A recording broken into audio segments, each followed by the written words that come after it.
What's up, everyone? Ben with the BTC Sessions here, and this is your daily session. Hodl that Bitcoin. Before diving in, a couple quick things. Of course, shout out to sponsors of the show, Ledn.io. This is where you can use your Bitcoin for a couple of different services, one of which is to get access to Canadian dollars or US dollars via a Bitcoin-backed loan. There's a quick application process, no credit check necessary, and if you're successful in obtaining a loan, your bank account is typically funded within 24 hours. Secondly, they've just rolled out their Bitcoin savings account where you can actually earn interest in Bitcoin on your Bitcoin. So right now they have a compounded monthly rate of 5.1%. So feel free to check that out. Also, they've got a deal on where if you do get a loan via the link I provided below, they will give you an additional $50 worth of Bitcoin into your account. So be sure to check them out. And secondly, if you're in the Calgary area in the next couple of days, I'm having a very, very beginner event for Bitcoin newbies. There are only 3 spots left available, and that's going to be Thursday, June 20th at 6 p.m. till 7 p.m. So if you're in the area, I imagine most people watching this are relatively well informed. If you have a newbie friend that might be interested, feel free to shoot them this link. And with that, let's dive into the news. So the price has been pretty interesting the last little bit here. So right now we are, let me actually just pull up our price range right at the moment. We've been kind of skidding around the 9K range. We're just a little bit above that, around 90.63, but we did dip down into the 8900s after being up in the high 9400s yesterday. So what's going on here? Well, essentially, we had a pretty big surge over the weekend, 8.7%, and we went well above what happened with the CME. So CME gives Bitcoin futures where people can bet on the future price of Bitcoin. And CME is also subject to the regular opens and closes of the market, the traditional markets that run Monday to Friday. When they closed, they were sitting in the 8,400 range. What was it? 84.85 was what the futures were sitting at.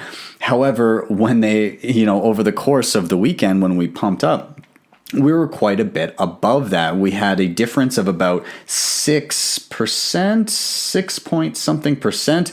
So we were sitting quite above that. And what will often happen is we'll get this gap between what the futures are sitting at and what the price of Bitcoin is actually sitting at. And a lot of the time, that gap will be filled. And so there's this pressure to meet kind of what the futures were sitting at, and the Bitcoin price will be pulled like a magnet towards it. Not all the time, but often. And so there was a $570 gap that appeared between the futures and where we were above that price. So we've since retraced a little bit back down.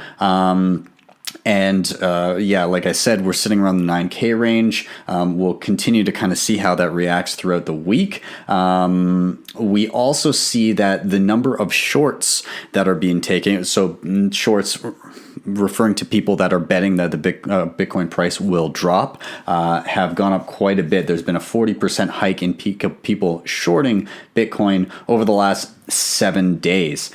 So essentially, what we're trying to look at is, are we going to drop further? Are we going to drop decisively below that 9K range? In which case, we may be looking down to meet the futures rate of around 84, 85.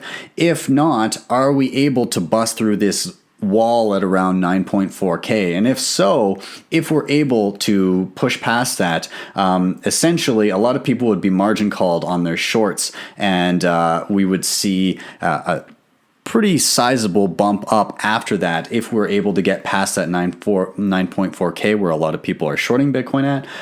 We could get up and beyond the 10K mark. So I guess we will see as the week plays out. Nonetheless, it's probably going to be a bumpy ride this week. And let's move on. We're going to be talking about Facebook today. We're going to be talking about Facebook's coin. It has unveiled its white paper for the Libra cryptocurrency. And let's talk about what it's about, what it is, what it isn't, so on and so forth. So they dropped some news on what this currency is going to be, and essentially this coin is indeed its own currency. It has a free floating rate, so it's not like just a US dollar peg stable coin. However, it is backed by multiple different national currencies in a basket, so it kind of tracks the price of all of them, trying to keep stability that way. Some other major things, and this was actually summed up very, very well by Larry Cermak here. He went through a bunch of different points in a tweet storm regarding what is the Libra cryptocurrency. So, like I said, it's a basket of currencies to try and keep the volatility down. It will be open source, so developers can read, build, and provide feedback. There's a bug bounty program on it. So there's going to be a native Facebook blockchain called the Libra blockchain. It's backed by a lot of different companies. Rodolfo Novak, NVK on Twitter, he shared this little tidbit of information, and it shows all of the people and entities that are backing Libra. So there's some notable names in here: Stripe, Lyft, Visa. You see MasterCard over here, Uber, Coinbase, PayPal. There's a lot of people that are backing this. It is very corporate. In fact, Rodolfo said here, so it basically looks like Libra is Silicon Valley's takeover of traditional banking services. They're talking about how, Visa debit is kind of eating the retail banking market, while this is Silicon Valley's answer to that, to kind of fight banks and take their place. Whereas this isn't exactly fighting Bitcoin, it's fighting traditional banking to replace it with a different form of traditional banking. And I'd agree with that assertion. So essentially, it's going to start out permissioned, but their goal is to transition to permissionless. I'm very interested to see how that plays out, because it's very difficult to start centralized and then say, oh yeah, but we'll give up power over time. The goal eventually will be to have that all of these institutions that are backing it to essentially have kind of a vote on what happens. And the goal is to have even Facebook itself only have a maximum of 1% of the vote. Essentially, the founding members cannot have that much more. However, we've seen in practice, especially with a lot of these Silicon Valley firms, where if a narrative takes place and it's kind of ingrained into the culture, then you can essentially get a set of ideals forced on everybody that's using it. We see this with a lot of right wingers being pushed off of social media because Silicon Valley has said, well, this narrative is not allowed here. So it should be interesting to see if the similar thing plays out here, but this time with money. So they are issuing security tokens, which will help fund the project. Also, anybody running a validator node will need to pay $10 million to run it. So all those companies that are backing it, they're each paying $10 million, and they're going to be running those nodes. The cost annual of running a node will be about $280,000. They're going to be starting with a consumer-facing custodial wallet that essentially allows transfers from person to person, but they will look into and integrate payments for your bills and stuff like that down the line. The blockchain itself is not going to be regulated.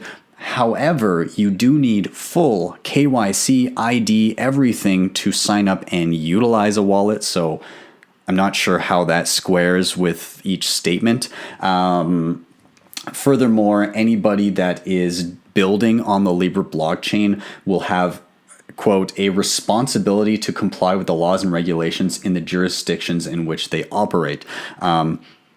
Again, I don't know how that squares with it not being regulated, but yes, I guess you could draw a comparison to Bitcoin itself is unregulated, but businesses in this particular jurisdiction that utilize Bitcoin still need to abide by the laws there. So I guess perhaps that is where you could draw the comparison.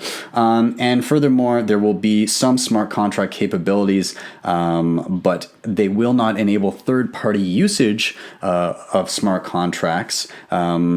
Developers will be able to use a limited number of smart contract modules based on facilitating payments. So more or less, you're not going to be able to fully build on top of it. You won't necessarily be allowed, and that further speaks to the permissioned nature of this. So when I look at this, again, like Rodolfo was alluding to, this isn't really a competitor to Bitcoin. This is a competitor to traditional banking and international banking. And in fact, these guys are going to have a hell of a time, I think, regulatory-wise, in that they are a centralized entity that does have to answer to these jurisdictions, and we're already seeing that. So in Europe, out of France, you have people like the finance minister. And a member of European Parliament, he basically said that he's worried that Facebook could become a shadow bank, and they could be. He's worried that they shouldn't be allowed to operate in regulatory nirvana when introducing virtual currencies, which is I find funny because banks get away with so much bullshit already. They're laundering money for cartels. They're creating fake accounts for individuals and charging crazy fees. Banks get away with bloody murder, and I think that the fear here is more so coming from the fact that, there's going to be an alternative to our monopoly. You also get, Prime Minister from Italy, the Italian Prime Minister. He also said that it is out of the question that Libra be allowed to become a sovereign currency. It can't and must not happen. I find it funny that they're so worried about Facebook and they're going to be going after this and trying to oppose it. Meanwhile, the elephant in the room is Bitcoin itself, because while they can actually go after Facebook and try and stifle that, what can you do to Bitcoin? Really nothing. It's already operating. So, I think that Facebook and Libra have their work cut out for them. I think that, again, they're trying to replace the incumbents. And also, I feel like in general, this is going to be an easy onboarding for people that will then see it and see alternatives to their own currency. And then when they get to a point, this kind of is reminiscent of like AOL. So AOL back in the day was an easy kind of like in a box solution to the open internet for people that were new to the internet. And they said, hey, here's our curated content. This is our view of the internet, and you can use it here. And it was great for a time, and people went nuts over it. But then people started to say, oh, well, I want to do this and I want to do that. And that wasn't fitting into the tiny box that AOL had created for people on the internet.